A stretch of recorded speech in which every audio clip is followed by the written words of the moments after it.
fellow movie buffs and film connoisseurs, it's your self-proclaimed cinema shogun here. And as this Gabby, Petito, Brian Laundrie case gets bigger and bigger, more and more people keep coming forward with little tidbits of information and little pieces to the puzzle as to what was really going on between Brian Laundrie and Gabby Petito leading up to her disappearance. And they're also dropping some clues as to what Brian may have done after her death. And now a second woman has come forward saying that they gave a ride to Brian Laundrie while he was hitchhiking, and they actually dropped him off around the site where they found Gabby's remains. Now, of course, I have a lot of theories and opinions about this, and we're going to get to those in a moment. But first, let's dive into the facts and get a better understanding of what actually happened. Exclusive. A second woman has come forward to say she gave a hitchhiking Brian Laundrie a ride in Grand Teton National Park in Wyoming on August 29th, 2 days after Gabby Petito was last seen. The first woman, Miranda Baker, said in videos posted to TikTok on September 17th that she and her boyfriend picked up Laundrie at 5:30 on August 29th after spotting him hitchhiking on the side of the road. She said she spoke with police about the encounter. Norma Jean Jolivet, a seasonal Wyoming resident from Florida, pause right here. Isn't it weird that it seems like a lot of the people that keep getting wrapped up in this case are from Florida? Like, I'm sorry to interrupt, me reading this article, but isn't that just weird? I just find it's like, it's a small world after all. It seems like a lot of the people who are getting tied up into this case are from Florida. But anyways, Norma Jean Jolivet, a seasonal Wyoming resident from Florida, told Fox News on Thursday that after seeing Baker's TikTok video, she realized that she had also picked up Laundrie on August 29th and dropped him off around 6:30 or 6:40 at the Spread Creek dispersed camping area where Petito's remains were discovered weeks later. Jolovic said that she spontaneously decided to visit a Roman Catholic church called Chapel of the Sacred Heart in Grand Teton National Park that Sunday for its 5 p.m. service. The church is about 1.2 miles away from Jackson Lake Dam, where Baker said she dropped Laundrie off after he freaked out and asked to get out of the couple's Jeep. Jolovic said she picked him up around 6:15 or 6:20 past the dam near Pacific Creek Landing. He was walking backward and holding out his thumb like so many in that area of the national park do. I picked him up. Something just said, hey, ask him where he's going. Pause again. Ladies, and gentlemen, please never pick up hitchhikers. Please, for the love of God, never pick up hitchhikers. I know that everyone out there in the world aren't bad people, and all hitchhikers aren't necessarily bad people, but let's be honest. Bad people are prone to hitchhike. 9 times out of 10, hitchhikers are creepy, and ladies, you don't need to be picking up any random guys on the side of the road. Look at this woman. Now she has to live with the fact that she picked up a killer who killed his fiance, possibly, and dropped him off at the site where her body was. Now, every night when she goes to sleep, she's going to think about that. And I'm not trying to guilt trip her or put any guilt on her, but I'm just saying that's just something that didn't need to happen. You didn't need to give Brian a ride. You did not need to pick up a hitchhiker. Ladies, please. Please, I know a lot of outdoorsy people are watching these videos because it's got, a lot of people in the outdoor camping community concerned. Please do not pick up hitchhikers, ladies. Laundrie, who sat in the passenger seat of Jolovic's 4Runner, asked if she was going to Jackson, which she told him no because she lives in the opposite direction. He asked her if she'd drop him off at the Spread Creek dispersed camping area, which she agreed to. Spread Creek is about a 20-minute drive from the dam. So she's just sitting here driving with this guy who presumably just killed his fiance. That is so creepy. Everything's legitimate. Everything's corroborated. I already talked to the FBI, Jolovic said, adding that she didn't realize she had given Laundrie a ride until after she saw Baker's TikTok video and emphasized the important role social media has played in helping to solve this case. Pause again. This is why I'm making these videos. Primarily, I make, videos about movie news and things like that. But I feel like this case is really important. It's shedding light on other cases as well. And it's showing the power of social media. Because ultimately, it was social media that found Gabby's body. And ultimately, it could be social media that finds Brian. And when you think oh, there goes another TikTok, there goes another video. regardless if you like the video, regardless if you care about what's going on, regardless if you care about what these people have to say, it's still bringing light to the situation. It's bringing new eyes to the situation. If people weren't spreading these TikToks, she would have never have known what was going on here. She would have never known, like, oh man, I gave a murderer, Brian Laundrie, a ride, you know? So, and I know we are prone to live in this type of bubble. Like, all of us are really paying attention to this case.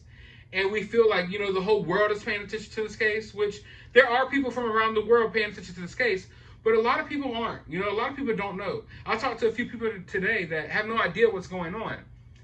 And I say that to say that every single day, new eyes are getting on this case. And with that, every single day, maybe new information is coming out. Because there are more people who saw Brian Laundrie. There are more people who saw Gabby Petito. It's not just these few people. I would bet that there's a lot of people out there who maybe encountered them who aren't even really sure about all this stuff that's going on in the media right now. They're just out living their life. Some of them are probably camping and different things like that. And they don't even know that this story is taking social media by storm. So every day, every video, every TikTok, every social media post is a new opportunity to get more eyes on the situation. Eyes that could have seen Brian, eyes that could have seen Gabby Petito, eyes that might know more than what we know. Baker similarly explained in her video that she realized it was the 23-year-old person of interest in Petito's missing person case after watching videos on TikTok.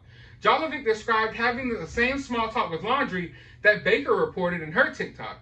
He told her that he spent time hiking near Snake River and that he had a fiance. He told her he had seen elk and moose, but no bison. And when he asked her if she needed any gas money, she said no. On the ride to Spread Creek, Jolovic said she took a sharp right turn, causing a Bible on her dashboard to fall into Laundrie's lap. He picked up the book and put it back on the dashboard. Now, I am not the most religious person in the world here, okay? I understand that everyone paying attention to this case, a lot of us have different religious beliefs and things like that. But is that kind of not like a sign? Is that kind of not creepy? Is that not kind of weird? You take this sharp turn and this Bible falls right into this murderer's lap that's sitting next to you in your car. It's almost like a sign that, you know, you go back and think about it, like, that's weird. The 23-year-old asked Jolovic to drop him off at the gate of the remote campground, which has a single dirt road that extends miles to various camping sites in the area, at 6:30 p.m. in August. There would have still been some daylight to see into the camping area. Jolovic responded saying she could drive him inside, which is when he tried to get out of the moving car. So she tried to drive him inside of this camp, and he literally tried to get out of the moving car. Red flag right there. What are you hiding, buddy? What are you hiding?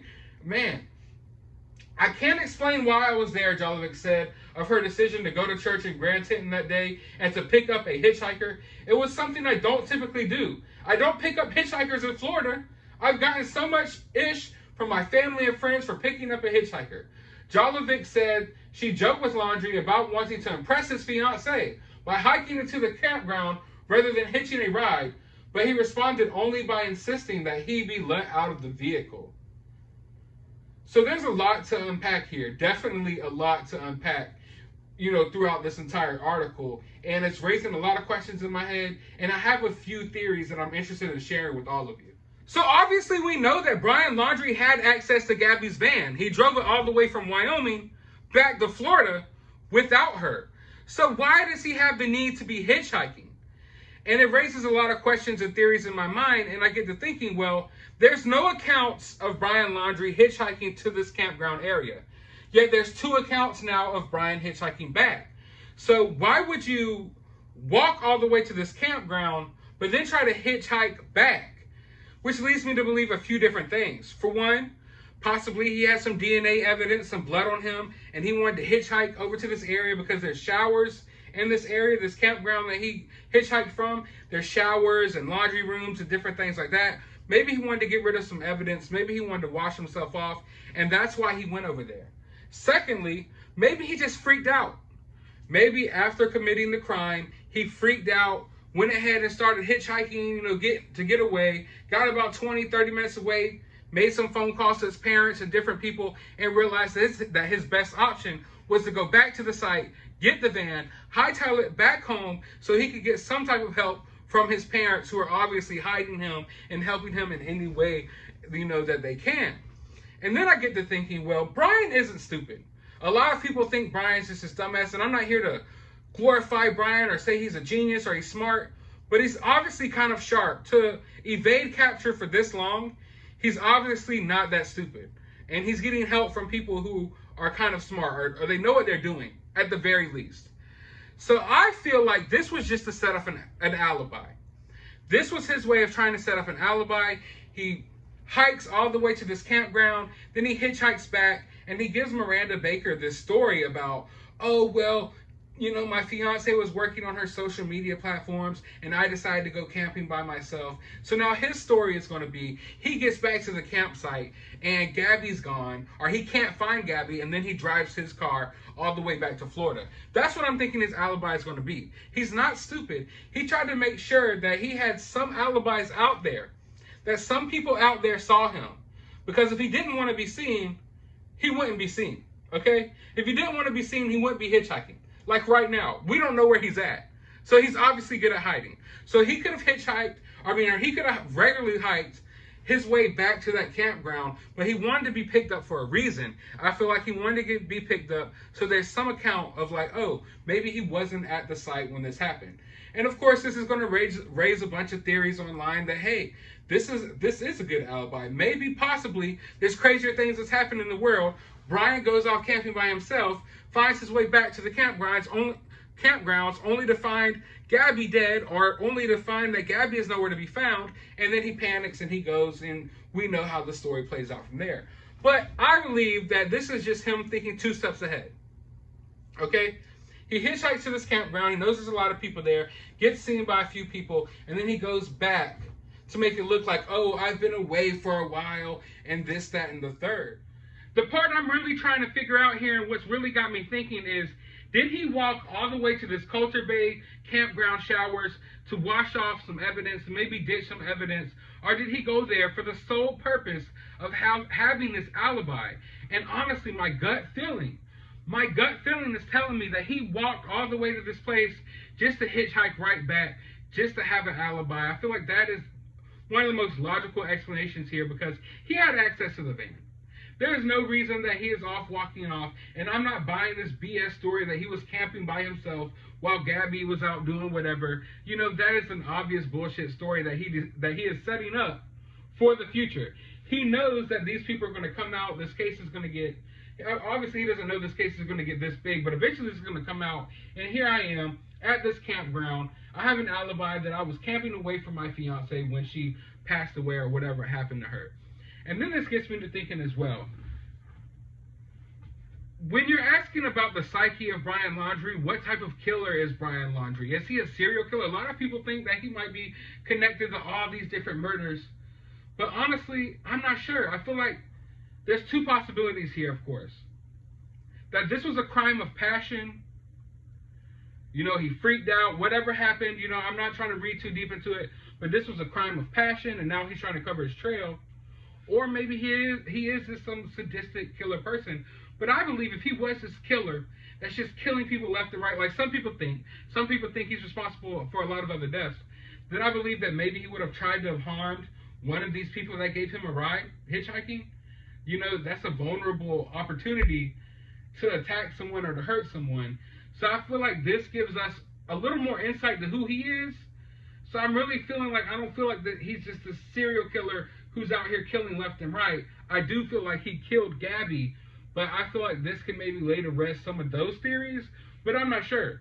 Who knows? Maybe he's out here hitchhiking. Maybe he did what he did to Gabby, and now he's trying to find another victim, and then he freaks out and decides not to.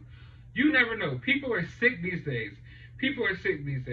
But I feel like one thing that we can really pinpoint here is that the reason he went here, the main reason, there might have been ulterior motives as well, but I feel like the main reason that all of this happened was for him to go ahead and start trying to set up an alibi.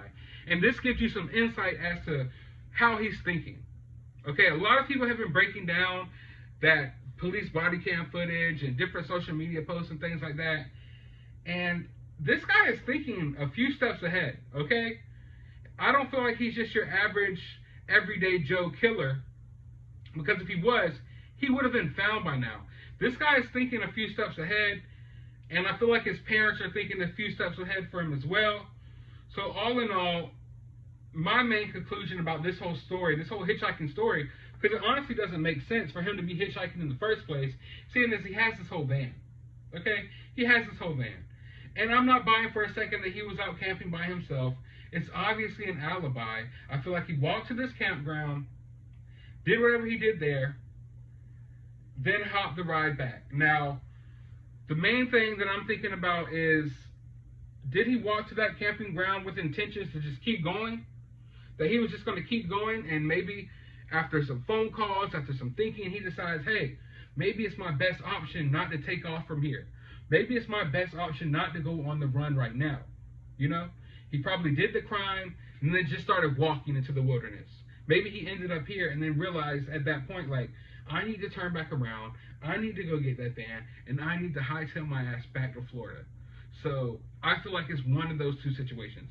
Either he's knowingly setting up this alibi because he's thinking two steps ahead and he's smarter than we all think, or he's dumber than we all think, and he actually goes ahead and tries to take off, went ahead and tried to go on the run right then and there, and then changed his mind after he got a ways away. But I want to know your opinions and your theories about all of this, because I know you have them. Let me know down in the comments below. While you're down there, hit that thumbs up button, hit that subscribe button, ring that notification bell, because I will be updating y'all on any of these Gabby, Petito, Brian Laundrie updates in the future. And as always, try to find some time out of your day to relax, get this off your mind, and go watch a movie.